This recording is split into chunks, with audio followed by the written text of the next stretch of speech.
जय सिया राम।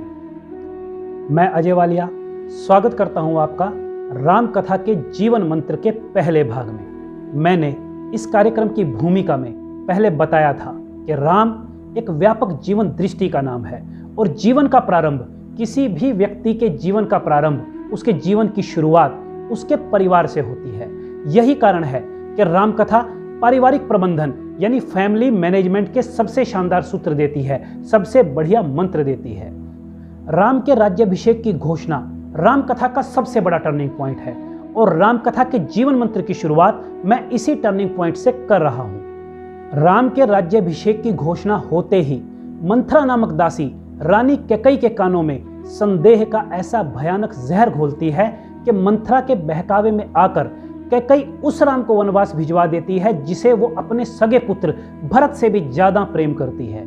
हम सब ने राम कथा पढ़ी है तो याद कीजिए, जब विश्वामित्र राम को ताड़का, मारीच और सुबाहु के वध के लिए लेकर गए तो कौशल्या नहीं बल्कि वो कैकेयी थी जिसने दशरथ के समक्ष अपना विरोध प्रकट किया था कि क्यों उन्होंने राम को विश्वामित्र के साथ राक्षसों के वध के लिए भेज दिया है और राम के जीवन को संकट में डाल दिया है। और वो भी कैकेयी ही थी जिसने राम की पत्नी सीता को उनकी शादी की मुंह दिखाई की रस्म में अपना प्यारा कनक भवन दे दिया था, जबकि उसी वक्त भरत की भी शादी हुई थी, उनके घर में भी पुत्रवधू मांडवी आई थी। और अब वही कैकेयी मंथरा के बहकावे में, शक और गलतफहमी में अपने उस निरपराध पुत्र राम को वन में भिजवा देती है जो उसे सबसे ज्यादा प्रिय था, जो उसे सबसे ज्यादा प्यारा था।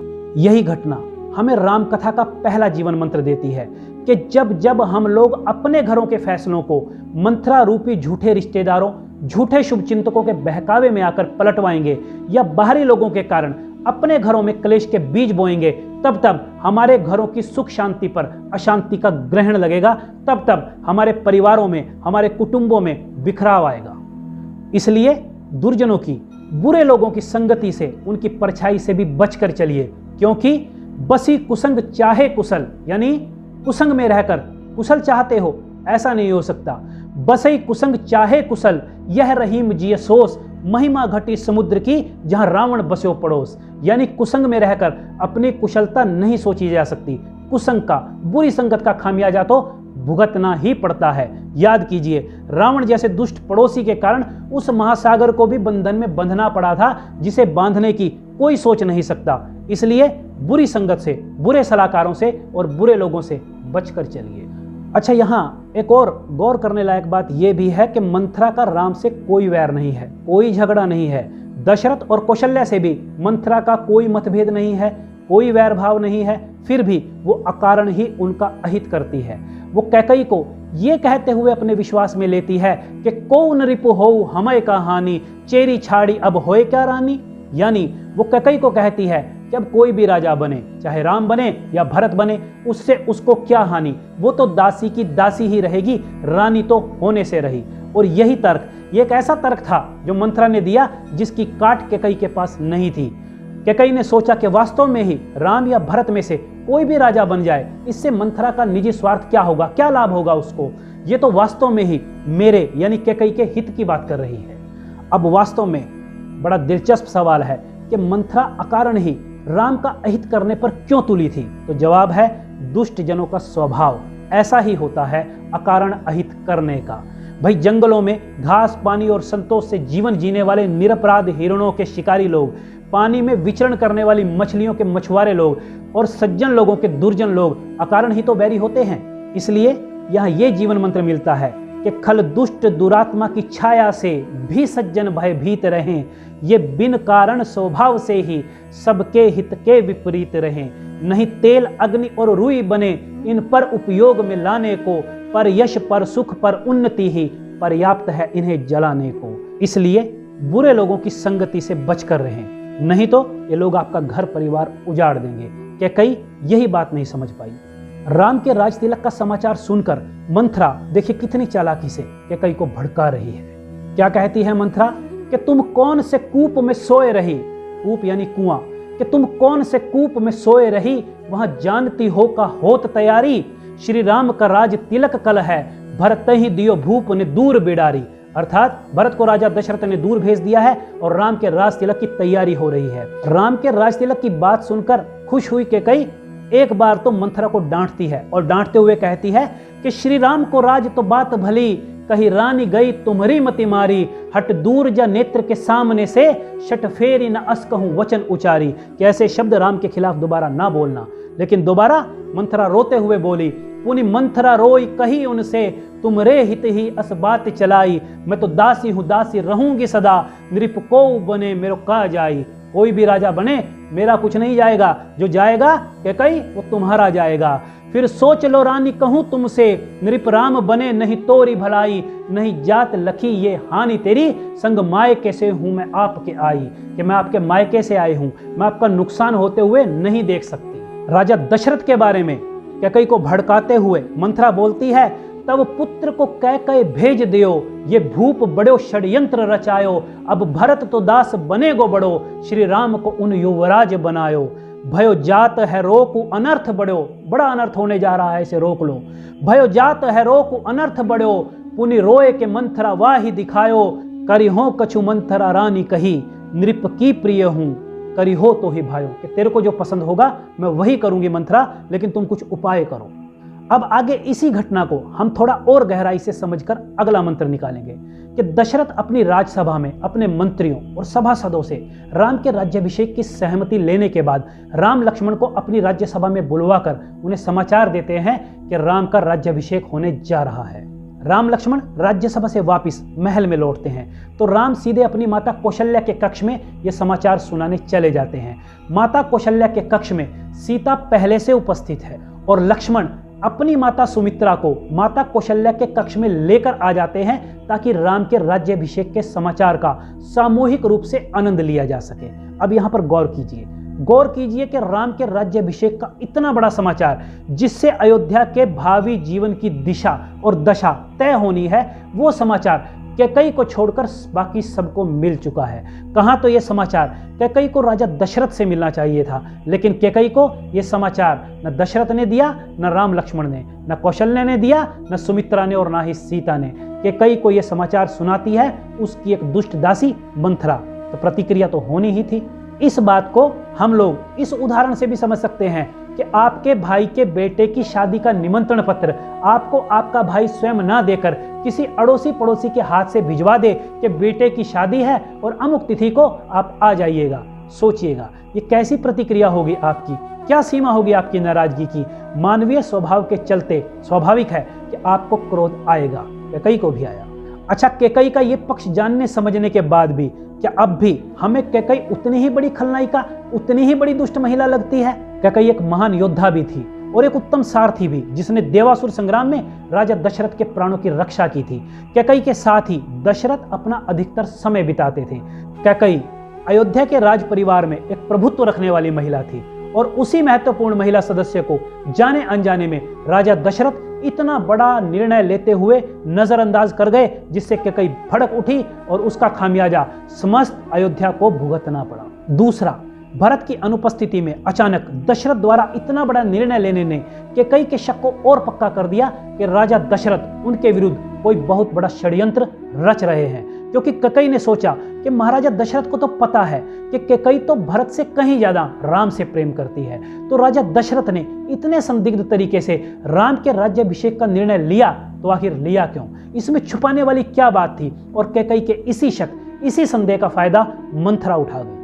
अब यहाँ एक और सवाल उठता है कि यदि ऐसा है तो इस सारे घटनाक्रम में गलती किसकी है? बड़ा कसूरवार कौन है, दशरथ या मंथरा? क्योंकि कैकई का जो पक्ष हमारे सामने उभर कर आ रहा है उससे कैकई उतनी बड़ी अपराधिनी नजर नहीं आती जितना बड़ा आरोप लगाकर उसे आज तक दुत्कारा गया है। यही प्रश्न यह राम कथा का अगला मंत्र हमें देता है कि हमारे घरों में जब भी महत्वपूर्ण फैसले लिए जाएं, कोई बड़े निर्णय किए जाएं, तो उन फैसलों में पारदर्शिता और ईमानदारी रखते हुए समस्त पारिवारिक सदस्यों की भागीदारी को सुनिश्चित किया जाए, उनसे कुछ भी ना छुपाया जाए। घर के निर्णयों में, घर के फैसलों में किसी भी पारिवारिक सदस्य को गलती से भी नजरअंदाज करने की गलती उस सदस्य को कैकई बना सकती है। असल में घर के फैसले लेते हुए जितना ईमानदार रहना जरूरी है, उससे भी ज्यादा ईमानदार दिखना जरूरी है। राजा दशरथ ईमानदार तो थे, पर कैकई को अपनी ईमानदारी दिखाने में असफल रहे, क्योंकि उन्होंने बतौर अयोध्या के राजा और बतौर 3 रानियों के पति सबसे महत्वपूर्ण निर्णय लेते हुए घर के सबसे महत्वपूर्ण सदस्यों में शुमार रानी कैकेयी को सिरे से दरकिनार कर दिया और इन्हीं बातों को फायदा उठाकर मंथरा ने कैकेयी को अपने प्रभाव में ले लिया। यानी जब जब हमारे घरों में कोई भी सदस्य खुद को उपेक्षित अथवा अपमानित महसूस करेगा, तब तब घर की 4 दीवारी के अंदर की बातें घर से बाहर जाएंगी और किसी बाहरी मंथरा को हमारे घर में चौधर करने का मौका मिलेगा। जब कैकेयी दशरथ से राम के लिए वनवास और भरत के लिए राज मांगती है तो दशरथ उसे समझाने की बहुत कोशिश करते हैं। दशरथ प्रसन्नता से भरत को राज्य देने के लिए राजी हो जाते हैं, लेकिन राम को वनवास के लिए उनका दिल नहीं मानता। तो वो कैकेयी से कहते हैं, सब पुत्र पिता को हैं समान, तू भी ये बात जानती है मुझे एक से राम भरत वो त्रिभुवन नायक साक्षी है। पहला जो वर मांगा तूने वह नहीं हुआ है भार मुझे, मिल जाए राज भरत ही को उत्साह सहित स्वीकार मुझे। रानी ले राज्य भरत को दे पर और क्रूर व्यवसाय न कर, है राम गौ सा दया पात्र उस पर इतना अन्याय न कर, है राम गौ सा दया पात्र उस पर इतना अन्याय न कर। पर कैकेयी लाख बनाने पर भी न मानी। तो दशरथ समझ गए कि विधना उनके वाम हो चुकी है। कैकेयी घर में विध्वंस की पटकथा लिख चुकी है। इसलिए जब वो नहीं मानती तो उसे चेतावनी देते हुए कहते हैं कि मेरा कुछ नहीं बिगड़ता है तू जो मुझको ललकार रही, मेरा कुछ नहीं बिगड़ता है तू जो मुझको ललकार रही। रानी तू अपने पांव पर है आप कुल्हाड़ी मार रही, तू आज नहीं है आपे में जिस दिन आपे में आएगी, उस दिन अपनी ही करनी पर सिर धुन धुन कर पछताएगी। और रानी पछताई भी। वो दिन भी आता है जब कैकेयी राम से उस वक्त सबके सामने क्षमा मांगती है जब भरत राम को लेने चित्रकूट जाते हैं। वहां राम बिना किसी कड़वाहट के सबसे पहले कैकेयी के ही चरण छूते हैं, उनको ही मान देते हैं। तब कैकेयी रोते हुए पछताते हुए राम से बिलख बिलख कर रोते हुए कहती है कि मैं नहीं जानती थी तुमको, तुम ऐसे हो तुम इतने हो। मैं नहीं जानती थी तुमको, तुम ऐसे हो तुम इतने हो। पासंग भी उसका मैं ना राम, गंभीर हृदय तुम जितने हो। कौशल्या तेरा राम नहीं, माँ कौशल्या को बोलती है कैकेयी कि कौशल्या तेरा राम नहीं, ये तो मेरा ही बेटा है, मेरा ये धन है जीवन है, मेरा ये प्राण कलेजा है राम आज व्याकुल मैया। देखिए माफी मांगते हुए क्या कह रही है, हे राम आज व्याकुल मैया बेटे की कृपा चाहती है कि तुम बेटे हो तो क्षमा करो, देखो माँ क्षमा चाहती है। अब कैकेयी क्षमा तो मांग रही है लेकिन बहुत देर हो चुकी है। अब माफी कोई काम ना आई, क्योंकि अब ना तो राम वनवास छोड़कर वापिस गए और ना ही दशरथ स्वर्ग से वापिस अयोध्या आ पाए, बल्कि जिस पुत्र मोह में, जिस बेटे के मोह में कैकेयी ने यह सारा षड्यंत्र खेला था, वो उसका अपना पुत्र भरत भी सन्यासी हो गया। और 14 साल तक भरत ने बतौर सन्यासी नंदीग्राम में ही रहकर राम जी के राजकाज का संचालन किया। यानी कैकेयी ने पति भी खोया, राम भरत जैसे बेटे भी 14 साल के लिए खो दिए। उसकी बुरी सलाहकार मंथरा और उसकी जिद, उसके गुस्से ने उसका अपना भरा पूरा सारा संसार उजाड़ कर रख दिया। वास्तव में कैकेयी ने जो 3 बड़ी गलतियां की, उनमें पहली ये थी कि मंथरा से संदेहजनक बातें सुनकर भी कैकेयी ने एक बार भी खुद से ये नहीं पूछा कि राजा दशरथ ने या कौशल्या ने या राम ने पहले कभी कैकेयी से कोई छल किया, कभी भूल से भी कैकेयी का हृदय दुखाया, कभी कैकेयी से कुछ छीनने की कोशिश की जो भविष्य में कैकेयी को वैसा होने की आशंका लगी। दूसरा, उसने खुद से यह भी नहीं पूछा क्या भरत राम से छीने हुए राज्य को स्वीकार कर पाएंगे।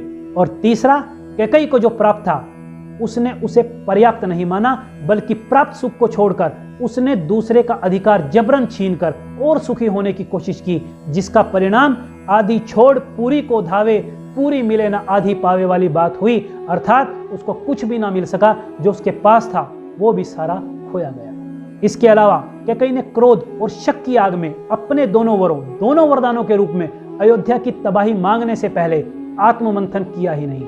कैकेयी ने खुद की और मंथरा की बातों को तर्क की कसौटी पर कसा ही नहीं, क्योंकि मन में कहीं ना कहीं तो कोई गांठ थी, कहीं ना कहीं तो मन मैला था कैकेयी का। तो यहाँ कैकेयी का अपने और भरत के भविष्य को लेकर आशंकित व्यवहार ये जीवन मंत्र देता है कि जीवन में कितनी ही मंथराओं से पाला पड़े, किंतु मन को कभी कैकेयी ना होने दे, नहीं तो भरा पूरा सारा संसार उजड़ जाएगा। मन का कैकेयी होना क्षण भर में घर परिवार में इतनी बड़ी विनाश लीला रच देता है कि पछताने का भी समय नहीं मिलता, क्योंकि एक बार बिगड़ने के बाद बिगड़ी हुई बात दोबारा नहीं बनती है, कि बिगड़ी बात बने नहीं, लाख करो किन कोय, रही मन बिगड़े दूध को मथे न माखन होए। तो आज के लिए इतना ही, जल्द मिलेंगे राम कथा के नए जीवन मंत्रों के साथ। तब तक के लिए जय सिया राम। प्रभु राम आपके ऊपर कृपा बनाए रखे। धन्यवाद।